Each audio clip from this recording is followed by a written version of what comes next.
Okay, right, so following on from imposter syndrome and stuff, it looks like I'm going to be talking about really complex psychological stuff. I'm not.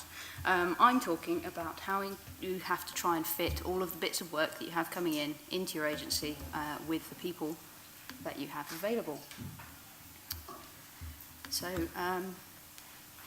huzzah.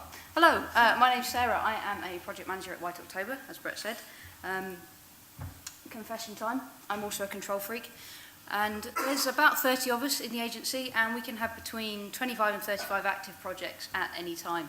I am also responsible for matching the people that we have to the needs of those projects, so commonly known as resourcing.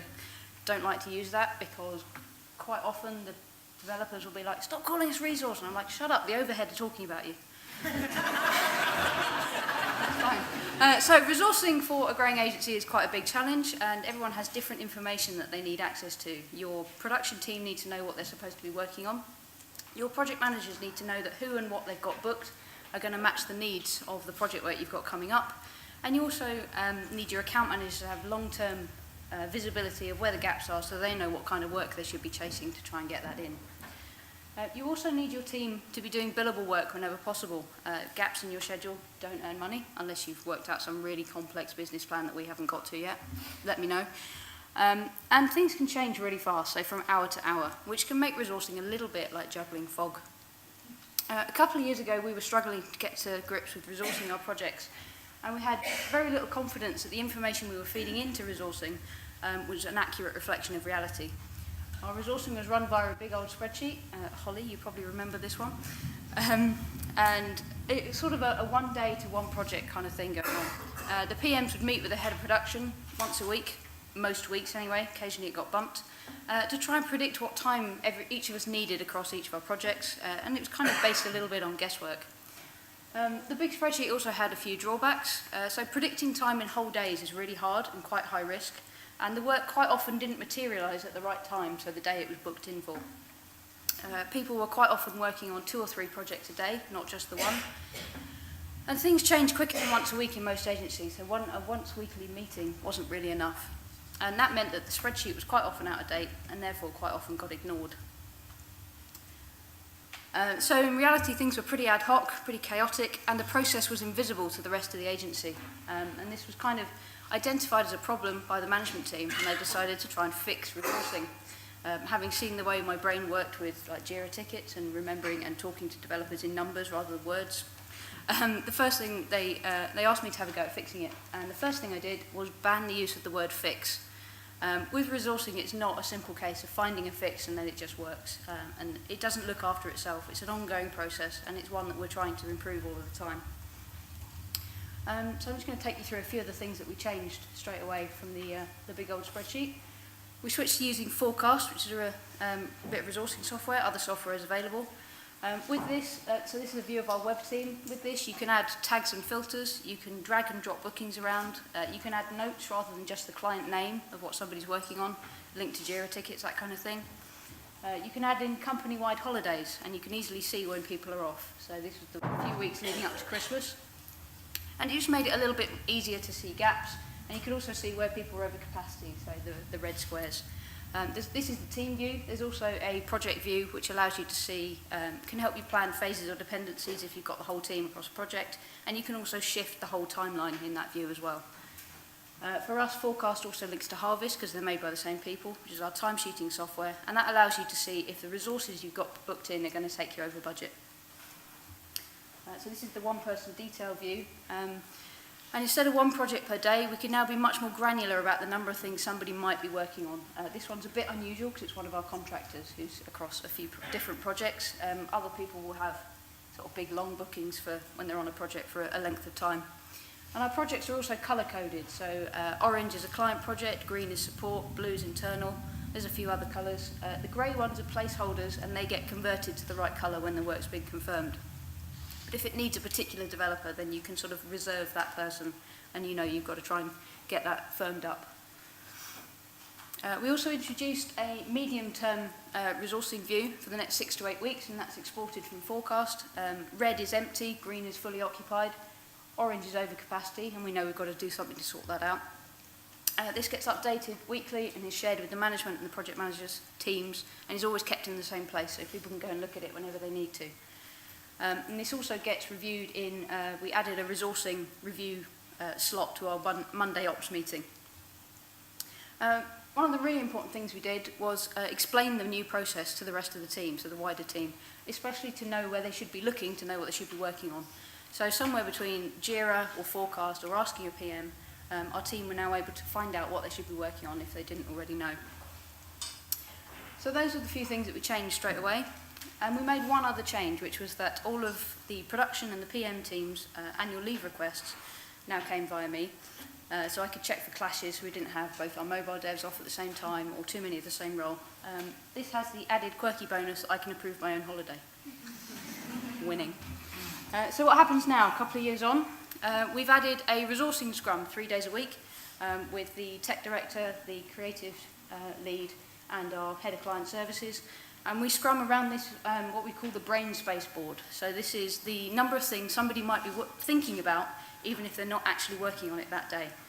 And this allows us to monitor for too much context switching or overload, which can impact productivity or worse, lead somebody to just completely freak out. We now look at our future capacity versus requirement versus revenue, and sometimes there'll be a clear overspend and we'll know why. So like a red box up there might be that we're part funding a project or we're invested in it.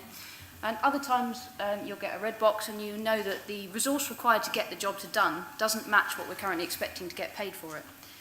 And that might present an opportunity to go back to the client either to reduce the scope or increase the budget or just have a really awkward conversation. So it's pretty standard stuff, but we are trying to make sure we're not sleepwalking into discounting by only finding out after the event that something's overrun, and that we're able to recruit contractors to increase our capacity where necessary. So that each of these layered views of resourcing gives a detailed picture, and anyone can look at whichever layer they need to. The medium-term forecasting also allows us to set lead times for each discipline based on real availability. So the sales team will know how far out they're looking before they can start a new type of project. So we've added the resourcing scrum 3 days a week. We look at future resourcing against revenue against capacity, and we have lead times per discipline. And the result of all of this is our utilisation is now over 80% most months. Sometimes it's higher than that. And I can still approve my own holiday. So what have we learned from the last 2 years? Visibility and communication are the key. Within project teams, between your PMs and AMs, with your clients, with your support.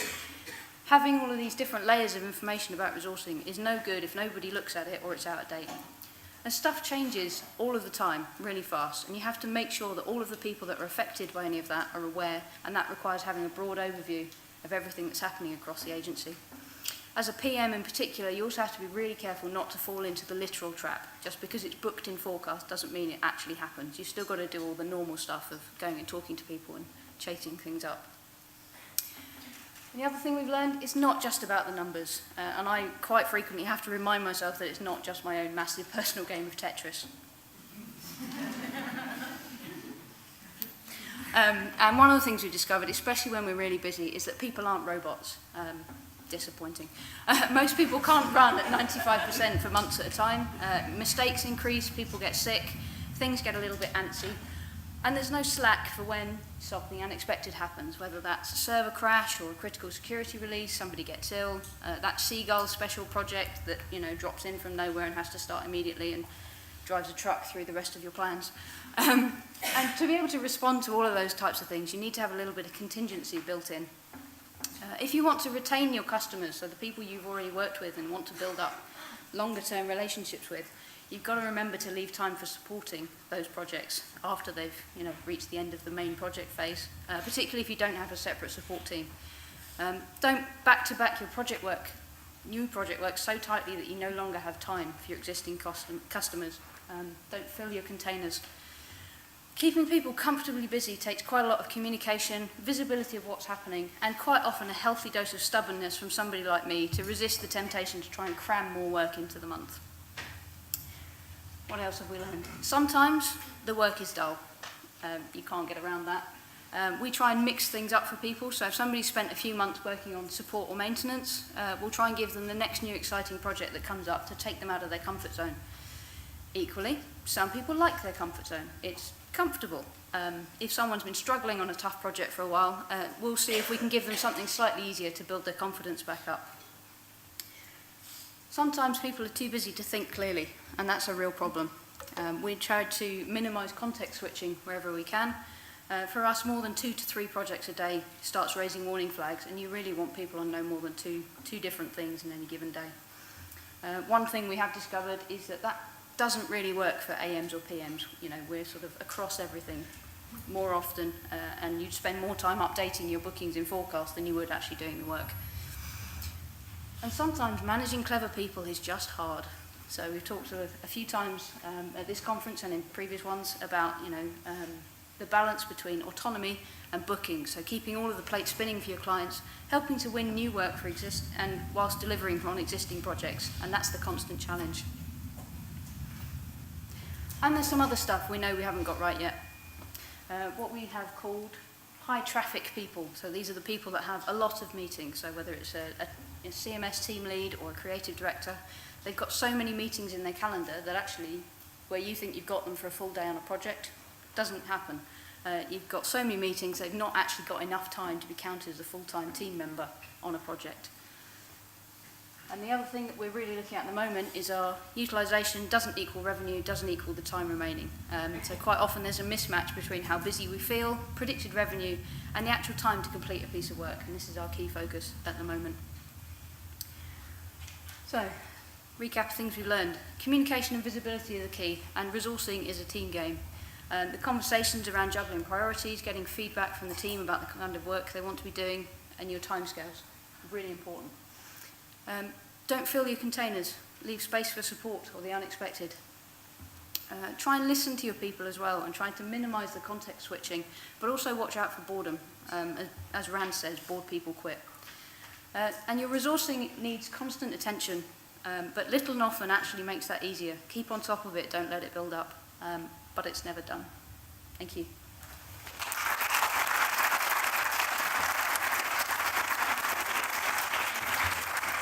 Thank you, Sarah. That's great. I think resourcing is probably a challenge for a lot of people in this room who deal with it. Does anyone have any questions? Can we get the mic back up here in the very back?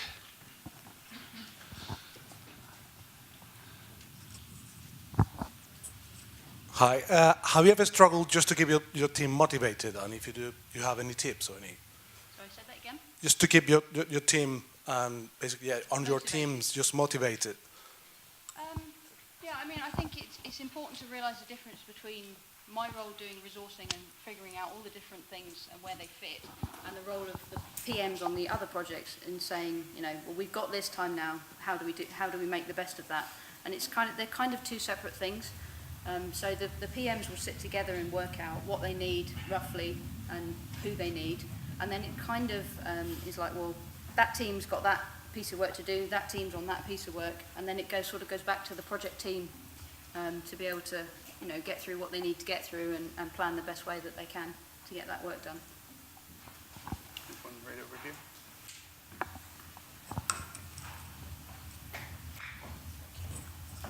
Hi, Sarah. Firstly, fantastic talk. Thank you very much. The journey you're going through in White October is very similar to the journey we're going through at Ridgeway right now. I have 2 questions for you. The first one is, can you expand on the relationship between yourself and your sales team? For example, do they get involved in the scrums you mentioned? And the second question I've got is, if your role is a scheduling role, but also a project management role, what is the ratio between those two? How much time do you spend on your projects and how much time do you spend resourcing? Okay. So first question around the sales team, the client services manager will come to the scrum, and we also have so Mondays tend to be our sort of ops meetings where we're straightening out, and that's also got a sales and pipeline type meeting first thing Monday morning, and that kind of feeds into the resourcing requests. We have a resource request Slack channel where people say, I need this type of developer for some estimates, or I need this type of team for this project I've got coming up. So we're kind of just talking all of the time about that sort of thing. And quite often you will get to 2 members of the sales team will say, well, I've got this project that needs that person, and I've got this project that needs that person. and you just put them in a room and let them fight. No, not really. You have to sort of have a conversation as that sort of that ops team, PMs, AMs, sales, the sales team, to try and work out where's the priority, can we fit both of them in, do we need extra resource, and it's just sort of an ongoing conversation, really. Remind me the second question. This is the point I can't my microphone away, so I'll shout it out. What's the split between your resourcing responsibilities and project managers? So it varies. And I've got a very cool graph somewhere, because I'm a bit geeky like that, which shows the number of projects that we have in and the amount of time resourcing, and at a certain point they cross over. So when you've got lots of big projects in, there's less work on resourcing because everything's sort of settled. If you've got lots of little projects in, then the time I have to spend sort of straightening things out increases. And sometimes it will just be right, those are the two PMs that need those two resources, you guys sort it out, let me know what you've come up with. In terms of forecast, all of the PMs can update it, and they can just have conversations between themselves, and things will change. But I'm pretty much in there looking at it all the time, every day, just so I know what's happening, and I've got that kind of, I'm fortunate I've got that kind of brain that remembers that kind of detail. So, but I'd say in terms of average time, it's probably about 20% of my week, something like that. We'll do one more question. Should I just say it? Oh, she's got the mic right behind you, sorry. Thank you. So we're in the middle of sort of calculating out our capacity, and just sort of your opinion, what utilization rate are you working for your employees? Sort of how many hours a day are you assuming they're actually working? Because no one works 7.5 hours a day. That's true. There's always the cheeky Facebook check. So I had a whole slide in there about that, and I took it out because it was just like 6 hours, 5.5 hours, 7.5. So we are contracted 7.5 hours a day. We typically expect people to be logging 6 hours billable a day, assuming that we have been able to provide them with billable work for those 6 hours.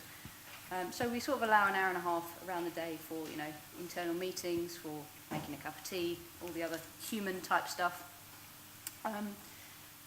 But when it comes to working out sort of day rates and that kind of thing, that can be any number of different calculations depending on which way the wind's blowing that particular day. So 6 hours is our sort of standard, what we're working out on what we expect people to be doing on a day. And then our capacity for the month, where we're doing the future capacity versus revenue versus income stuff, is we sort of figure that at about 80%. So we add up all of the capacity of the people across the team and then just do it times 0.8. So there's a little bit more flex in there, a bit of contingency for something that may go wrong. All right, another round of applause for Sarah. Thank you.